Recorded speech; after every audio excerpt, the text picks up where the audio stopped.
Di dalam Al-Quran itu disebutkan bahwa orang Kristen itu bisa masuk surga. Kitab suci itu nggak bisa di-delete. Ya Cina itu kan yang Quran, yang Alkitab itu ayat-ayat ininya dihilangin. Yang satu tuh mendefinisikan Tuhan, yang satu tuh nggak peduli sama definisi Tuhan. Kemanusiaan atau agama? Podcast sama Habib Rizik atau Dajjal? Ustaz Nuruddinnya langsung nolak. Ngambek. Iya, saya yang dikecek tapi saya yang diambekin juga. Orang-orang Kristen itu menjadi sangat dewasa. Orang bernalar rendah itu menyebut ulama itu kalau dia pakai sorban, kalau dia pakai gamis, maka dia disebut ulama. Orang yang radikal itu apakah dipengaruhi oleh pemuka agama, teksnya, atau dia salah menafsirkan?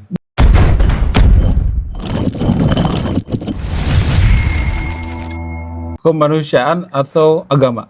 Lebih Agama. penting mana? Kemanusiaan apa agama? Agama. Agama. Oke. Nanti saya tanya Pak Guru alasannya ya.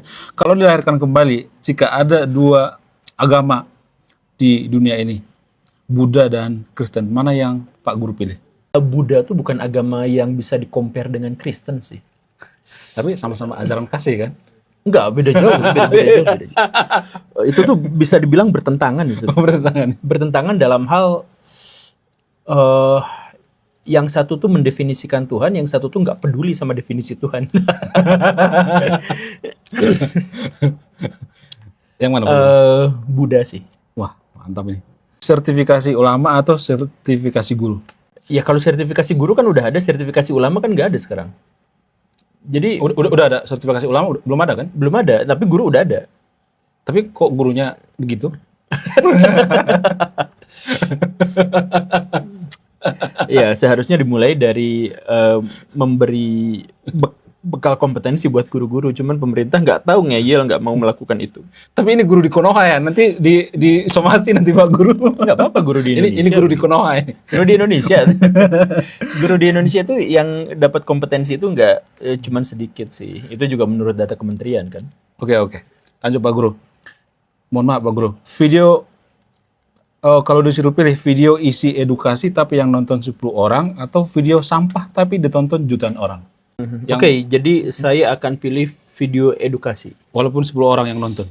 Iya, karena 10 orang yang nonton mungkin adalah orang yang ke depan bisa jadi konten kreator juga, bisa jadi edukator juga, bisa jadi pemengaruh juga, bisa jadi opinion leader masyarakat juga.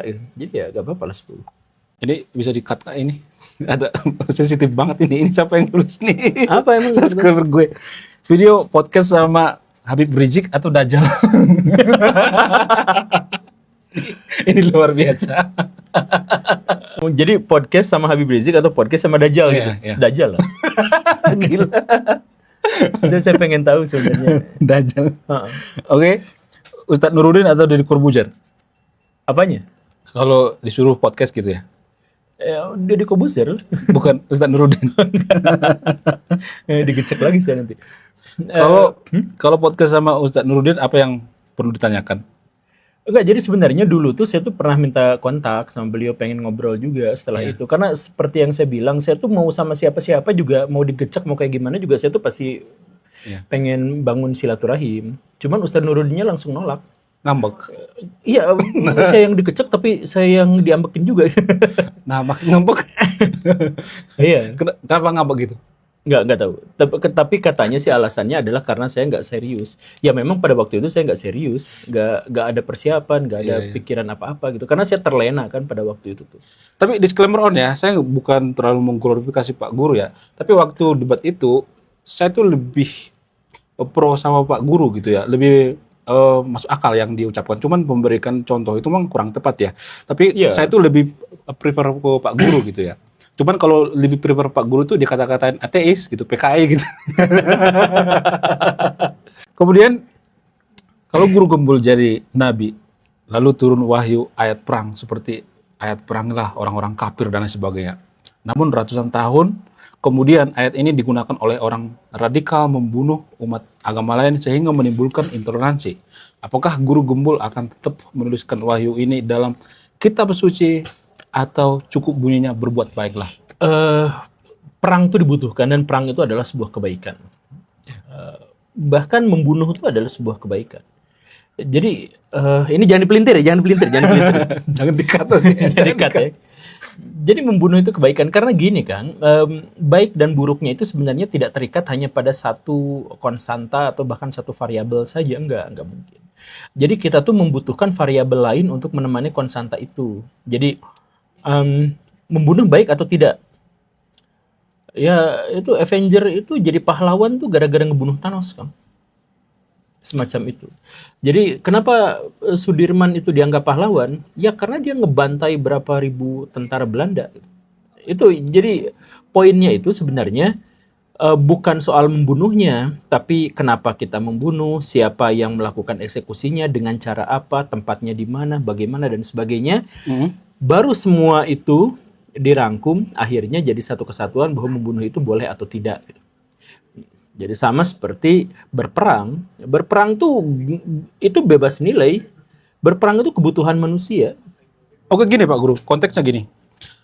Zaman dulu, oke lah zaman dulu kan dalam agama tertentu ya, mohon maaf Pak Guru ya, agama tertentu ada ayat perang ya. Islam. Zaman dulu kan, itu zaman dulu konteksnya kan, pada saat perang. Tapi orang-orang radikal zaman sekarang ini menurut keyakinan Pak Islah Barawi, dia mengatakan orang-orang radikal zaman sekarang ini menganggap bahwa zaman sekarang ini perang. Ya, betul. Lalu ayat itu digunakan sehingga ada orang, mohon maaf ya, yang mati konyol gitu ya, karena mereka menganggap bahwa zaman sekarang itu perang.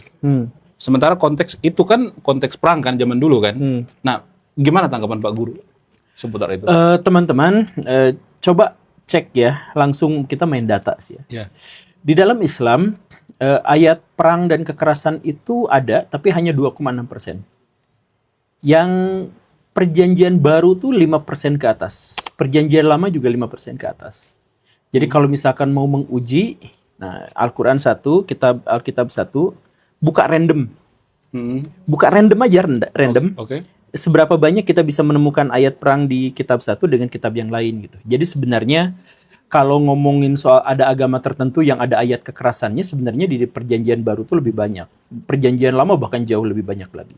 Nah, cuman orang-orang Kristen itu menjadi sangat dewasa dan memahami bahwa perang, kekerasan, perang dan kekerasan itu ada konteksnya. Mereka tuh paham itu. Jadi kitab suci itu tidak akan berkurang kesuciannya hanya gara-gara ada ayat perang di dalamnya. Yang harus dipahami itu adalah bahwa seperti yang tadi saya bilang, perang tuh nggak harus jahat, membunuh tuh nggak harus kejam. Yang ada adalah kita sesuaikan dengan konteks dan nafas zamannya. Nah, orang-orang Islam yang jadi masalah adalah mereka tuh tidak dewasa, tidak memahami teks sesuai dengan konteksnya. Mereka lihat teksnya sebagai teks saja seperti itu. Gitu. Jadi ada kegagalan berpikir. Jadi orang-orang bernalar rendah itu kan, mereka itu kan selalu butuh simbol untuk memahami. Kalau nggak ada simbol, mereka tuh nggak paham. Nah karena itu mereka tergantung pada teks sebagai simbol. Gitu. Makanya sering saya sampaikan gini nih, orang bernalar rendah itu menyebut ulama itu kalau dia pakai sorban, kalau dia pakai gamis, maka dia disebut ulama. Nah, kalau orang bernalar tinggi, kalau ada orang yang tutur katanya baik, dia memberikan kontribusi kepada masyarakat, dia tidak pernah korupsi, dia menentang kejahatan, dia menginspirasi orang untuk berbuat baik, dia kemudian memberi kesempatan orang-orang untuk bisa hidup makmur dan sejahtera dan sebagainya, nah barulah dia disebut sebagai orang agamawan. Nggak pakai simbol-simbol, tapi secara esensial ketahuan seperti itu. Nah, orang bernalar rendah itu hanya butuh simbol. Jadi mau kasar, mau jahat, mau ngomongnya nggak bener, mau provokasi segala rupa, kalau dia pakai sorban, maka orang bernalar rendah itu akan begitu mudah terpesonanya dan akhirnya menganggap bahwa dia itu ulama. Nah, termasuk juga dalam teks. Teks itu simbol, kan? Simbol dari pesan-pesan ilahi. Nah, orang-orang bernalar rendah itu akan memahami teks sebagai teks. Ya udah sesuai dengan begitu. Kalau misalkan di dalam Al-Quran, bunuhlah. Belum kita lanjut. Jadi guys, kemarin ada yang nanya, lu apa sih kontribusinya bagi negara ini? Kontribusi saya ini guys ya, nulis buku. Jadi endingnya apa ya? Saya penasaran ini. Saya jadi penasaran ini. Banyak juga beli. Link pembeliannya ada di pin komentar video ini. Orang kafir dimanapun kamu temukan, maka dia akan melakukan itu. Karena simbolnya itu yang bisa mereka pahami. Tapi gini, kalau misalnya Pak Guru, mohon maaf ya Pak Guru, ada misalnya kewenangan misalnya nih ya, Pak Guru tuh seperti Martin Luther misalnya kan, ada kelas Martin Luther gitu, ada kewenangan untuk misalnya merubah agama gitu kan, merubah tafsir atau apapun itu ya. Kalau misalnya nih, mohon maaf bagi teman-teman ya, teman-teman yang nonton video ini ya, bagi pendukung Pak Guru juga, mohon maaf ya, ini agak sensitif ya. Kalau misalnya itu ditafsir ulang atau dihapus, ya mohon maaf, saya nggak nyuruh hapus ya, demi kebaikan gitu ya. Oke, demi kebaikan. Demi kebaikan, karena korbannya itu minoritas gitu, bukan mayoritas. Di ayat itu kan nggak ditulis bunuhlah seiman, nggak ada seperti itu kan. Yang lain kan, kalau misalnya nih Pak Guru punya kewenangan gitu ya, punya kuasa, apakah itu nggak sebaiknya di delete gitu? Kitab suci itu nggak bisa di-delete. Yang ada itu adalah penafsiran ulang. Itu yang biasanya dilakukan dalam sejarah gitu. Jadi misalkan orang-orang Kristen abad pertengahan, mereka tuh membunuh orang yang mengatakan bahwa bumi itu bulat. Ya benar. Sedemikian sampai Kopernikus itu menyimpan rahasianya sampai dia meninggal gitu. Karena takut untuk dibantai. Gitu. Nah, tapi sekarang kan orang-orang Kristen justru yang paling kuat menyatakan bahwa bumi itu bulat. Nah, padahal teksnya sama, ayatnya sama, tetapi kok interpretasinya berbeda. Nah, agama itu bisa bertahan karena kemampuan mereka untuk ditafsirkan dengan berbagai pola gitu, dengan berbagai skema. Nah, jadi tidak usah kita itu mendelete gitu, sama seperti yang dilakukan Cina gitu. Jadi sebagian di-delete gitu. Oh, Cina dikebiri ya? Iya. Iya, Cina itu kan yang Quran, yang Alkitab itu ayat-ayat ininya dihilangin gitu. Tapi gini Pak Guru, kalau misalnya tujuannya itu kebaikan, karena di Konoha itu kan banyak orang-orang yang bernara rendah ya, dalam kurung bodoh lah gitu ya, bodoh goblok lagi gitu kan. Jadi kan takutnya nanti kan diperalat nih orang-orang goblok ini gitu ya. Karena kan ada teksnya itu ya, kan soalnya kan tunjukin teksnya. Ini tuh teksnya gimana? Harus bunuh gitu. Iya, nah nggak saya tuh percaya orang yang baca Quran apa adanya itu nggak akan jadi pembunuh. Semua pelaku itu dia terinspirasi itu karena buku dan karena aliran, biasanya NII. Biasanya karena aliran itu, tapi bukan gara-gara baca Qurannya. Kan seperti itu. Jadi semuanya pada dasarnya adalah tafsiran. Jadi teks itu, jadi dalam bahasa filsafat itu kan, teks itu tuh nggak pernah ada, fakta itu nggak pernah ada tanpa embel-embel bias di dalamnya. Jadi kalau misalkan Akang sekarang ngomong sama saya, Kang ceritakan satu fakta sama saya. Bumi itu tidak datar. Oke, bahwa bumi itu tidak datar. Misalkan Akang sebutkan bahwa bumi itu tidak datar. Nah, ini tuh menghasilkan dalam benak saya itu berbagai interpretasi, baik itu terhadap teksnya maupun terhadap akangnya. Wah, jangan-jangan ini orang bumi datar yang menyamar. Wah, jangan-jangan ini adalah teori konspirasi. Wah, jangan-jangan ini orang nggak ngerti apa-apa dan sebagainya. Hanya tentang akang aja, ketika akang ngomong satu kalimat fakta begitu saja, fakta yang akang yakini saja, saya tuh bisa menilai akang tuh dari begitu banyak penafsiran. Begitupun apalagi dengan kata-katanya, isi dari kata-katanya, saya bisa menafsirkan dengan begitu banyak penafsiran. Ketika Akang misalkan nyebut ke saya, wah Pak Guru Gembul ganteng, saya tuh bisa menafsirkan Akang tuh lagi menjilat saya, Akang tuh lagi cari muka sama saya, Akang tuh lagi suka sama saya, Akang tuh homo dan suka sama saya.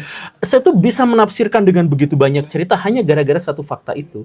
Nah, jadi sebenarnya kitab suci itu, satu fakta itu bisa ditafsirkan macam-macam. Makanya Akang temukan sekarang mufasir, katakanlah itu Quraisy Shihab, katakanlah itu Gus Baha, kumpulkan semua ahli tafsir Quran di seluruh dunia dan suruh mereka menafsirkan kitab suci, tidak akan ada satupun di antara mereka yang punya tafsiran sama.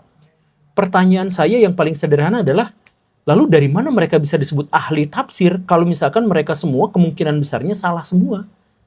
Kan kalau misalkan ada satu fakta, kemudian ditafsirkan, dan semua tafsirannya itu beda-beda, maka kemungkinannya cuma dua. Hanya salah satu yang benar, sisanya salah, atau semuanya salah tanpa satu pun yang benar. Kan gitu kemungkinannya.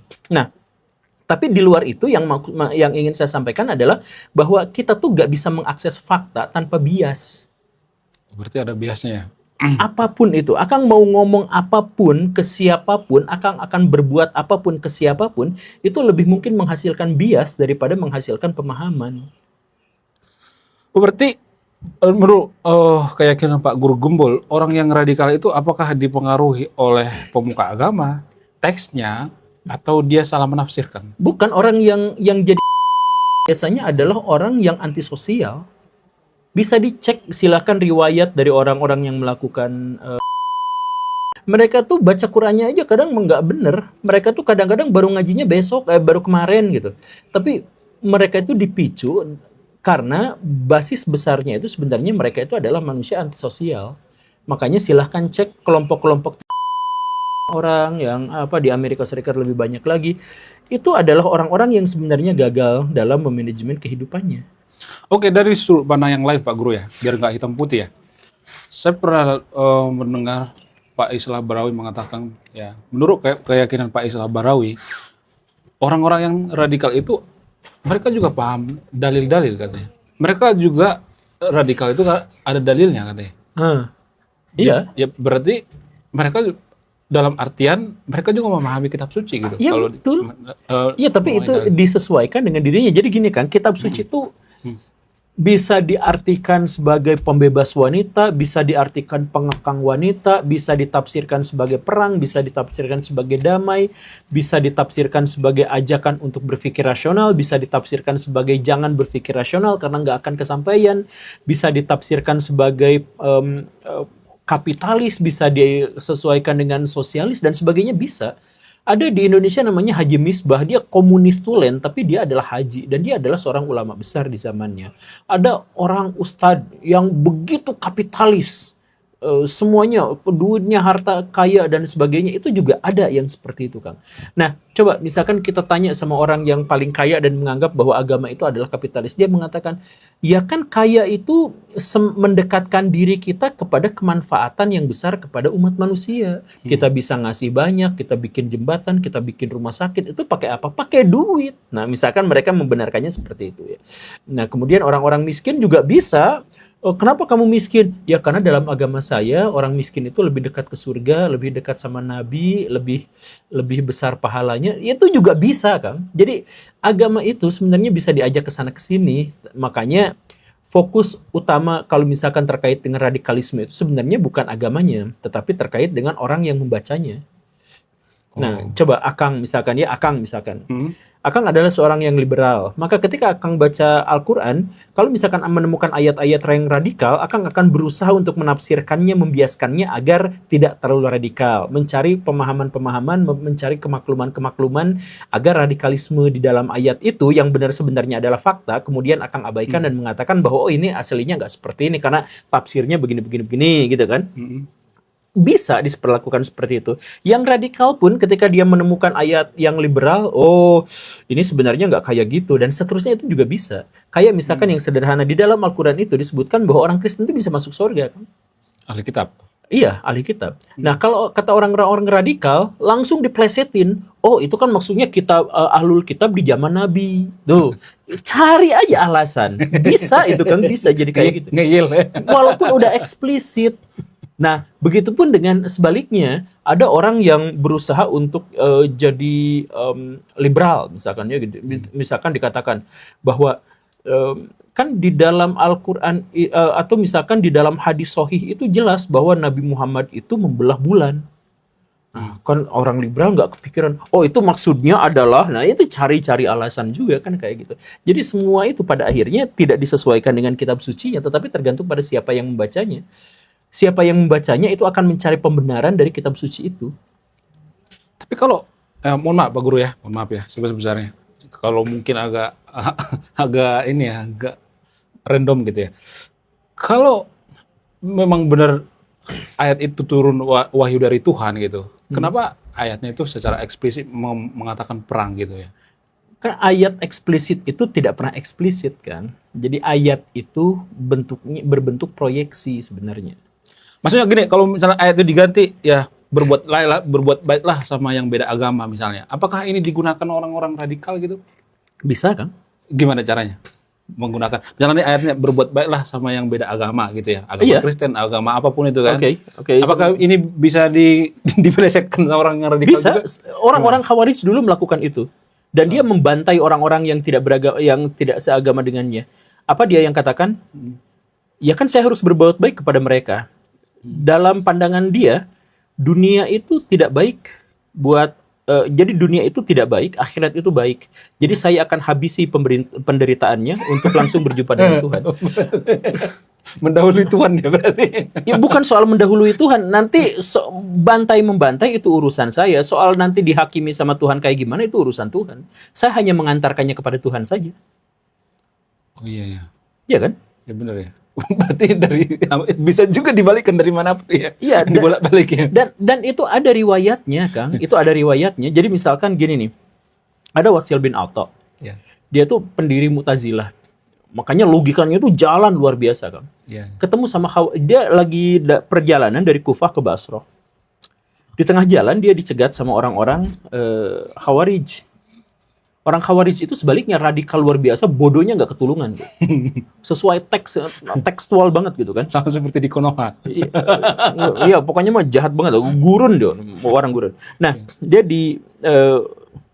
kan dia dalam rangkaian ini kan karavan perdagangan gitu kan, Wasil bin Atha itu.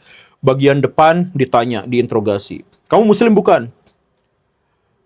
Saya bukan muslim, bantai.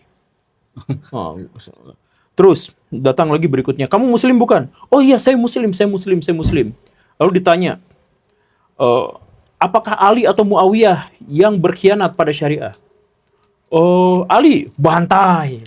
Pokoknya semuanya dibantai. Pas bagian Wasil, dia ditanya, kamu muslim atau bukan? Saya orang musyrik. Pas mau dibantai, tunggu. Di dalam ayat Al-Quran ada, lindungilah orang-orang musyrik.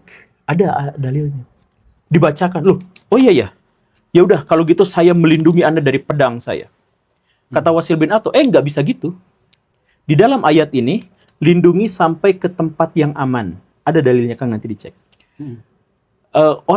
Lindungilah orang musyrik sampai ke tempat yang dia aman. Akhirnya apa? Wasil bin Atha justru dikawal sama Khawarij sampai ke tempat tujuannya. Bayangkan ayat kekerasan, Kang, diganti sama ayat kedamaian, ayat perdamaian itu digunakan untuk mengeksploitasi orang-orang yang jahat. Karena apa? Orang-orangnya terlalu textbook, sedangkan Wasil itu make logika, make akal. Jadi berarti kita itu umat muslim lah ya. Kita umat muslim misalnya, kenapa terlalu tekstual? Apa yang jadi masalah? Apakah ya itu yang tadi saya bilang, agama? tekstual itu bodoh, Kang. Apakah karena pengaruh pemuka agama atau pengaruh daripada tradisi dalam beragama? Pengaruh pemuka agama yang bodoh dan pengaruh tradisi yang kurang baik. Berarti makanya Pak Guru harus ada sertifikasi pemuka agama. Sertifikasi yang bikin juga kan nggak pinter-pinter amat. Bisa diakalin. Diakalin juga kan. Ya, sertifikasi guru banyak yang ngakalin, ijazah banyak yang ngakalin. Solusinya gimana? Ya sebenarnya ini berdasarkan kesadaran. Makanya kita tuh harus merintis. Kita tuh perjuangan masih panjang, Kang. Jadi kita tuh butuh waktu yang lebih lama untuk. Jadi kita tuh bahkan untuk membangun sebuah identitas saja tuh kita tuh belum, Kang. Iya. Jadi kita tuh memang manusia praaksara sebenarnya. Yang kita itu ya, literasi ya. Iya, jadi miskin literasi kita tuh. Masyarakat yang kurang baca, kurang ini. Jadi ya seperti ini keadaannya. Jadi mau dikaya gimana pun ya tetap kurang literasi. Tapi gini Pak Guru, Kristen di zamannya Martin Luther kan berubah ya. Itu sekitar kalau nggak salah tuh nggak sampai ribuan tahun ya Pak ya, Pak Guru ya. Kristen itu berubah kan, tafsirnya kan. Tapi Islam itu kenapa melewati ribuan tahun gitu? Kenapa? Kristen tuh berubah dikit-dikit sebenarnya sih, Kang. Dan pada nggak langsung radikal perubahannya? Enggak, lebih dari seabad, Kang. Oh iya. Lebih dari seabad. Jadi mereka tuh mulai pahamnya tuh sejak Perang Salib. Kemudian ada rangkaian keraguan-raguan dalam benak mereka. Kemudian nanti akhirnya memunculkan Renaissance. Dari Renaissance itu sekitar 50 tahun sampai 70 tahun berikutnya itu langsung ada reformasi gereja. Nah setelah reformasi gereja itu butuh berabad-abad lagi agar orang-orang Kristen tuh bisa setoleran sekarang. Bisa sedewasa sekarang gitu. Gitu. Dan waktu Luther itu mengajukan, itu bantai-bantaiannya Kristen Protestan itu gila-gilaan, Kang. Bahkan Belanda datang ke Indonesia untuk menjajah pakai VOC, itu tuh gara-gara diserang sama Spanyol, dan serangan Spanyol terhadap Belanda itu gara-gara perang antara Protestan sama Katolik gitu. Jadi itu nggak selesai hanya di situ. Ada masalah-masalah kekecewaan, ada masalah-masalah rasa takut, ada serangan dari bangsa lain dan sebagainya yang menyebabkan mereka akhirnya memutuskan. Dan pada waktu itu gerakan Protestan juga tidak pernah menganggap bahwa mereka mau mengubah agama. Mereka tuh pikirnya hanya ingin memurnikan agama. Nah, jadi kalau istilah memurnikan agama ya paling kurang dari sahabat juga jadi gitu, kayak Wahabi gitu atau misalkan Ahmadiyah dan sebagainya. Upaya dalam pikiran mereka untuk mengubah agama, bukan mengubah agama tapi memperbarui agama itu relatif mudah gitu. Orang-orang Protestan itu kan ngomongnya, kami itu bukan protes pada Kristen tapi protes pada gereja. Nah, jadi kalau misalkan dibahasakan kita mah, kita tuh bukan murtad, kita tuh cuman mau reformasi MUI. Nah gitu doang. Kalau gitu kan gampang kan? Tapi gini,